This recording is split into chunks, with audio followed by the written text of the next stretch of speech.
Ekereziya ya St. Luke Catholic neshangwa Muhanga Parish omu district ya RUKIGA. Okurigirira ahari Minisita Musasizi hariho abantu abariyo nibahuzya abatezi b'akaruru omu byanga bitari bimwe barikubatumba obutegyeki ngu kandi abo nabo kubaremesa entunguka y'ebyanga.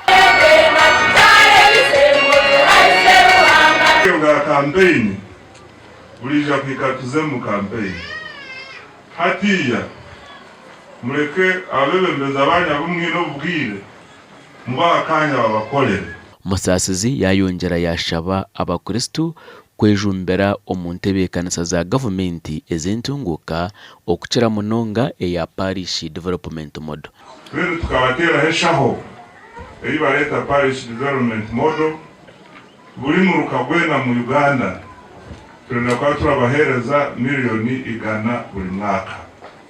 Ezo sente muzikozese aha mukoro nigwo gumwe omunyishengero wa RUKIGA Roland Ndyomugenyi Bish yashaba abanyadini kugumezamu barikujumerera ebikorwa bibi ebyeyongire omu byanga byabo.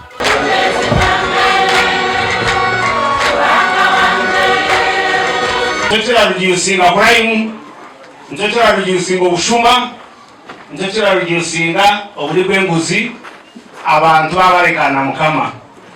So turabasima abantu ba church oyebembire omurumo gukombeka ekereziya egi Apolo Nyegamahe orukumanywa nka Aponye yayoreka ngu bakatandika kombeka ekereziya egi omwaka gw'2021 kandi obwahati bariyo nibahendera bitu sente ezirikwetagwa kumaririza byona nizirenga miliyoni 9 eri kumaraho biliyoni 2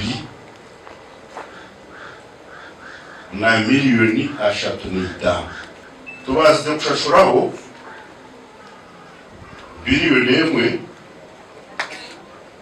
na biliyoni 111 n'imitwaro 9 lushangeje y'omuntu eyo bikire arubajubira mizo jonjo wajireba wajiringaniza